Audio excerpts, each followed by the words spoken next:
মৰাণ মহাবিদ্যালয়ৰ ছাত্ৰ একতা সভাৰ নিৰ্বাচনত সভাপতি সাধাৰণ সম্পাদকৰ পদকে ধৰি 10 পদত বিজয়ী নিৰ্দলীয় প্ৰাৰ্থী। ফলাফলৰ পাছতে প্ৰাৰ্থী সমৰ্থকৰ বিজয় উল্লাস।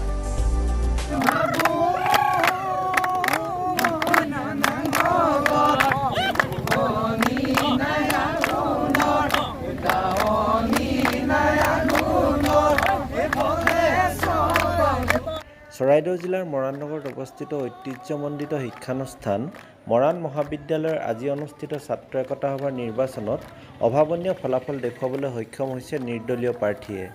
এইবাৰ নিৰ্বাচনত ছাত্ৰ একতা সভাৰ 13টা পদত আছু ABVP-কে ধৰি বিভিন্ন ছাত্ৰ সংগঠনৰ সমৰ্থিত প্ৰাৰ্থী অৱতীৰ্ণ হৈছিল যদিও নিৰ্বাচনত মুখঠেকেচা খাবলগীয়া হয়। বিপৰীতে মৰাণ মহাবিদ্যালয়ৰ ছাত্ৰ সমাজৰ হৈ নিৰ্দলীয়ভাৱে নিৰ্বাচনত অৱতীৰ্ণ হোৱা 10গৰাকী প্ৰাৰ্থীয়ে জয়লাভ কৰি সংখ্যাগৰিষ্ঠতা প্ৰদৰ্শন কৰিবলৈ সক্ষম হয়।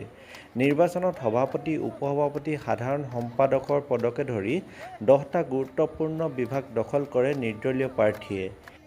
সেই অনুসৰি নিৰ্দলীয় প্ৰাৰ্থী হিচাপে অৱতীৰ্ণ হৈ সভাপতি পদত সিদ্ধাৰ্থ দত্ত, উপসভাপতি পদত ৰক্তোপলজ্যোতি মোহন, সাধাৰণ সম্পাদকৰ পদত শীৰ্ষজ্যোতি মোহন, সহকাৰী সাধাৰণ সম্পাদক আশিষ চুতীয়া, আলোচনী সম্পাদিকা নীলাক্ষী বৰা, সমাজসেৱা বিভাগত ছায়ামণি বৰা, তৰ্ক বিভাগত হিৰণজ্যোতি ফুকন, সাংস্কৃতিক বিভাগত প্ৰান্তিক দাস, ছাত্ৰী জিৰণি কোঠাত বৃষ্টি শইকীয়া আৰু ছাত্ৰ জিৰণি কোঠা বিভাগত জ্ঞানদীপ ফুকন বিজয়ী হয়।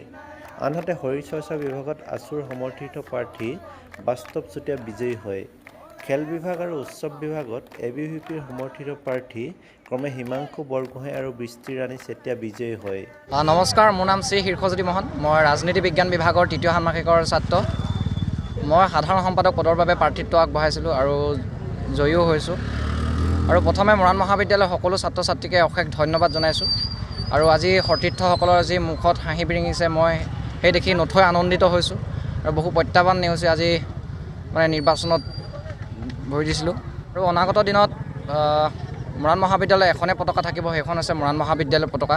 আৰু আমি যিখন ছাত্ৰ একতা সভালৈ গৈ আছে, সেই ছাত্ৰ একতা সভাখন সম্পূৰ্ণ নিকা আৰু স্বচ্ছভাৱে পৰিচালিত কৰিবলৈ আমি চেষ্টা কৰিম। চেষ্টা কৰাৰ লগতে সকলোৱে সবলভাৱে এই ক্ষেত্ৰত। নমস্কাৰ, মই শ্ৰী প্ৰান্তিক দাস। মই ৰাজনীতি বিজ্ঞান বিভাগৰ 3য় ষাণ্মাসিকৰ ছাত্ৰ। লগতে এবাৰ 2022-23 বৰ্ষৰ সাধাৰণ নিৰ্বাচনত এবাৰ মই সাংস্কৃতিক পদত জয় লাভ কৰিলোঁ। এই জয় কেৱল মোৰ নহয়, এই জয় সমূহ মৰাণীয়ানৰ জয়। আৰু মোৰ জয়ত আমাৰ সতীৰ্থসকলে যিদৰে উল্লাস ফূৰ্তি কৰিছে তাকে দেখি বহুত সুখী অনুভৱ কৰিছোঁ। লগতে আগন্তুক দিনত মৰাণ মহাবিদ্যালয়ত যি ধৰণৰ সাংস্কৃতিক বা ইত্যাদি ধৰণৰ সমস্যা আছে, সকলো সমস্যাৰ লগত যুঁজ দি মৰাণ মহাবিদ্যালয় ডিব্ৰুগড় বিশ্ববিদ্যালয়ৰ সাংস্কৃতিক দিশত একক আৰু অনন্য কৰিবলৈ সদায় চেষ্টা কৰি যাম। ধন্যবাদ। আজি পুনৰবাৰ মৰাণ মহাবিদ্যালয়ৰ ছাত্ৰ ঐক্য জয় হৈছে, মৰাণ মহাবিদ্যালয়ৰ শিক্ষাৰ্থী সমাজৰ জয় হৈছে। আৰু এই জয় কেৱল এই প্ৰাৰ্থী 11জন বা 10জন প্ৰাৰ্থীৰ জয় নহয়, এই জয় হৈছে মৰাণ মহাবিদ্যালয়ৰ প্ৰত্যেকগৰাকী মৰাণ মহাবিদ্যালয়ৰ ছাত্ৰ ছাত্ৰীৰ জয়।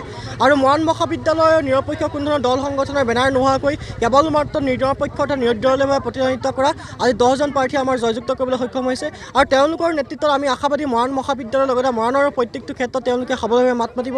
আৰু মৰাণ মহাবিদ্যালয়ৰ প্ৰত্যেকটো সমস্যা দৃঢ়তাৰে প্ৰত্যেকটো ছাত্ৰ ছাত্ৰীক লগত লৈ তেওঁলোকৰ সমস্যাসমূহ সমাধানৰ বাবে দৃঢ়তাৰে মাত মাতি মৰাণ মহাবিদ্যালয়খন অসমৰ ভিতৰত নহয়, সমগ্ৰ ভাৰতবৰ্ষৰ ভিতৰত এখন লেখত ল'বলগীয়া মহাবিদ্যালয় হিচাপে প্ৰতিষ্ঠা কৰিব বুলি আমি আশা ৰাখিছোঁ।